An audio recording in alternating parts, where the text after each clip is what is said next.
पौराणिक कथाएं, जिनमें बसा है हमारी सनातन संस्कृति का सार, दिव्य कथाओं के भक्ति रस का मूल आधार। आर्यवर्त, भारत का स्वाभिमान। सब्सक्राइब करें।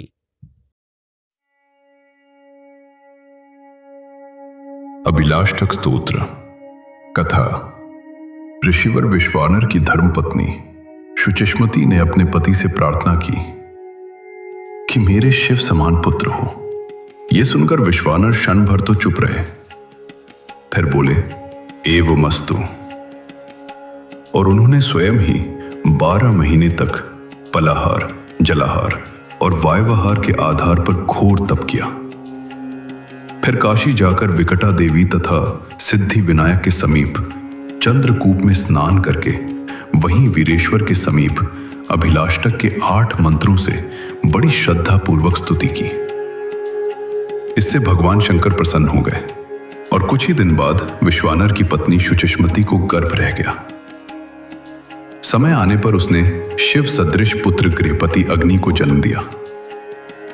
अतः संतान की कामना वाले पति या पत्नी को चाहिए कि प्रातः शौच स्नान आदि से निवृत्त हो शिवजी का पूजन करे और इस स्तोत्र का 8 या 28 बार पाठ करे।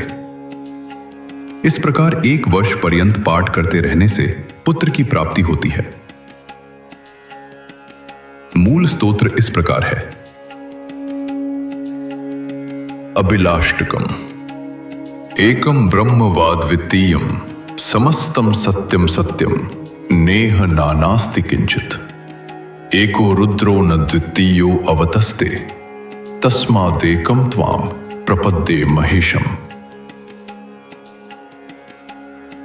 शिव अभिलाष्टक स्तोत्रम। यहां सब कुछ एकमात्र अद्वितीय ब्रह्म ही है। यह बात सत्य है, सत्य है। इस विश्व में भेद या नानात्व कुछ भी नहीं है। इसलिए एक अद्वितीय रूप आप महेश्वर की मैं शरण लेता हूं।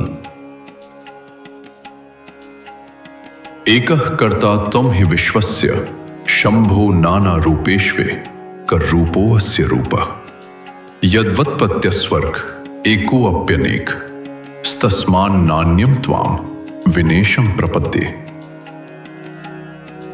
शंभो, आप रूप रहित अथवा एक रूप होकर भी जगत के नाना स्वरूपों में अनेक की भांति प्रतीत होते हैं।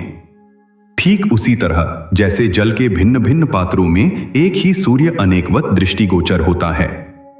अतः आपके सिवा और किसी स्वामी की मैं शरण नहीं लेता। रज्जौ सर्पः शुक्तिकायां च रूप्यं नैरः पूरस्तन मृगाख्ये मरीचौ यद्वत् तद्वद् विश्वगेश प्रपंचो यस्मिन् ज्ञाते तम प्रपद्ये महेशम।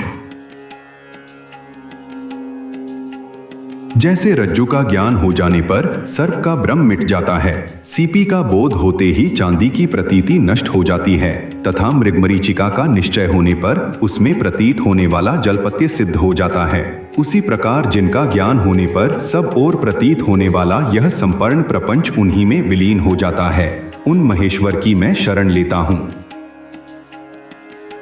तो ये शैत्यम दाहकत्वम च वहनो तापो भानो शीत भानो प्रसाद पुष्पे गंधो दुग्ध मध्ये च सर्पी रियत्त छंभो त्वं ततस्त्वां प्रपद्ये। शंभो, जैसे जल में शीतलता, अग्नि में दाहकता, सूर्य में ताप, चंद्रमा में आह्लाद, पुष्प में सुगंध तथा दूध में घी स्थित है, उसी प्रकार संपूर्ण विश्व में आप व्याप्त हैं। इसलिए मैं आपकी शरण लेता हूं।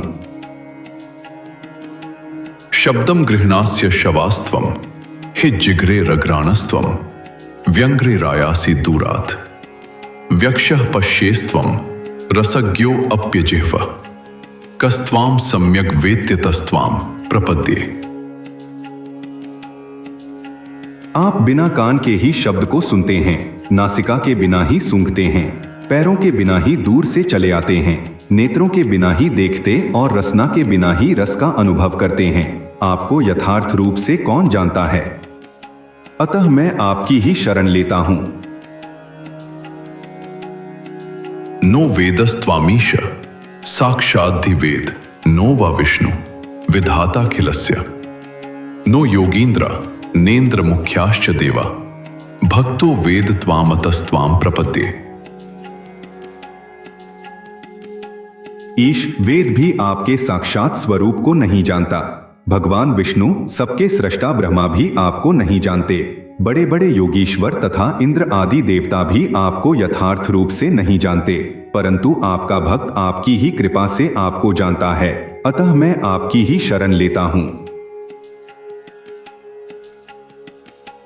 नो ते गोत्रम नेश जन्मापिनाख्या नो वा रूपम नैव शीलम न देश इत्थम भूतो अपीश्वरस्त्वम त्रिलोक्याः सर्वान् कामान् पूरयेस्तद भजे त्वाम। ईश आपका न कोई गोत्र है, न जन्म है, न नाम है, न रूप है, न शील है और न कोई स्थान ही है। ऐसे होते हुए भी आप तीनों लोकों के स्वामी हैं और सभी मनोरथों को पूर्ण करते हैं। इसीलिए मैं आपकी आराधना करता हूं। त्वतः सर्वं त्वं हि सर्वं स्मरारे त्वं गौरीशस्त्वं च नग्नो अतिशान्तः त्वं वै वृद्धस्त्वं युवा त्वं च बाल स्तत्किं यत्त्वं नास्यतस्त्वां नतोऽस्मि। कामारे आपसे ही सब कुछ है, आप ही सब कुछ हैं। आप ही पार्वतीपति हैं, आप ही दिगंबर हैं और अति शांत स्वरूप हैं। आप ही वृद्ध हैं, आप ही तरुण हैं और आप ही बालक हैं। कौन सा ऐसा तत्व है जो आप नहीं हैं? सब कुछ आप ही हैं। अतः मैं आपके चरणों में मस्तक नवाता हूं। इति श्री स्कंद पुराण काशीखंड पूर्वार्ध अध्याय 10 शिव अभिलाष्टक स्तोत्र संपूर्ण। और इसी के साथ पूर्ण होता है भगवान महादेव को समर्पित ये दिव्य शिव अभिलाष्टकम पाठ। ये स्तोत्र केवल शब्दों का उच्चारण नहीं, बल्कि आत्मा की वो पुकार है जो हमें अहंकार से शांति की ओर और इच्छा से समर्पण की ओर ले जाती है। जो भी भक्त सच्चे मन से महादेव का स्मरण करता है, उसके जीवन में विश्वास, धैर्य और दिव्य ऊर्जा का संचार होता है। आइए एक पल के लिए आंखें बंद करें और अपने भीतर उस शांत शिव तत्व को महसूस करें। हर हर महादेव। ओम नमः शिवाय।